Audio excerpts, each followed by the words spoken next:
চলো বন্ধুরা, চলে এসেছি তোমাদের সাথে কথা বলতে। দেখো আজকে রেসিপি সোয়াবিন দিয়ে ডিম করব। তো প্রথমে আমি এখানে গরম তেলে সাদা জিরে ফোড়ন দিয়ে একে একে সেদ্ধ করা আলু লাল করে ভেজে নিয়েছি, সোয়াবিন ভেজে নিয়েছি।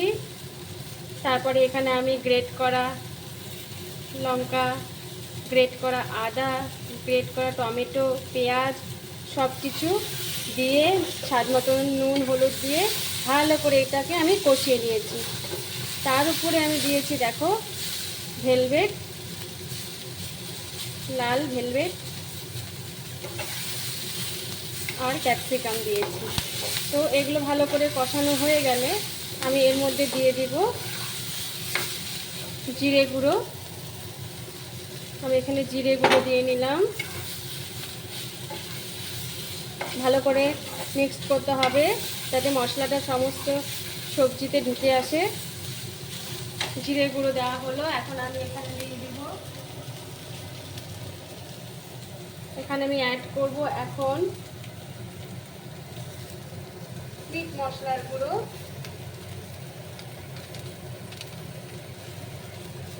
অ্যাড করব কাশ্মীরি লঙ্কা গুঁড়ো, এখানে অ্যাড করব কাশ্মীরি লঙ্কা গুঁড়ো,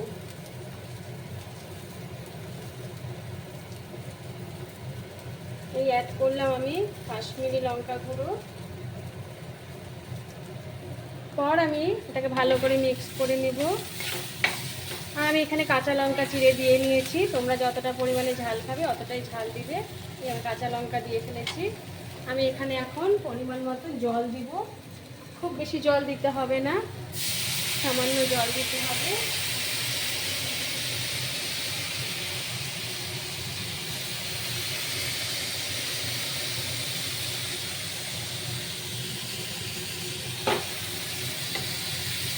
ভালো করে নাড়তে হবে। এরপর আমি এখানে অ্যাড করব ভেজে রাখা ডিম। এরপর আমি এখানে অ্যাড করব ভেজে রাখা ডিম। গরম ভাতে ভীষণই ভালো লাগে এই রেসিপিটি।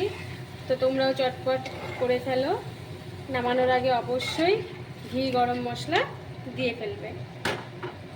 তো আমি এখানে এখন অ্যাড করব ভেজে রাখা টুকরো করা ডিম।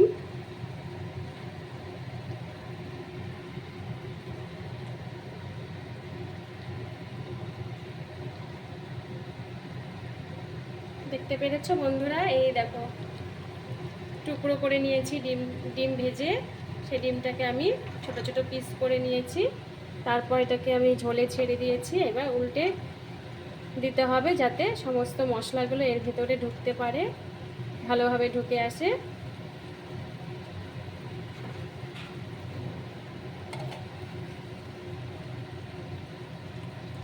ঘি গরম মশলা দিয়ে এটা এখন নামাতে হবে। তো তোমরাও চটপট করে ফেলো, দেরি করো না। ভীষণ ভালো লাগে গরম ভাতে এটা খেতে।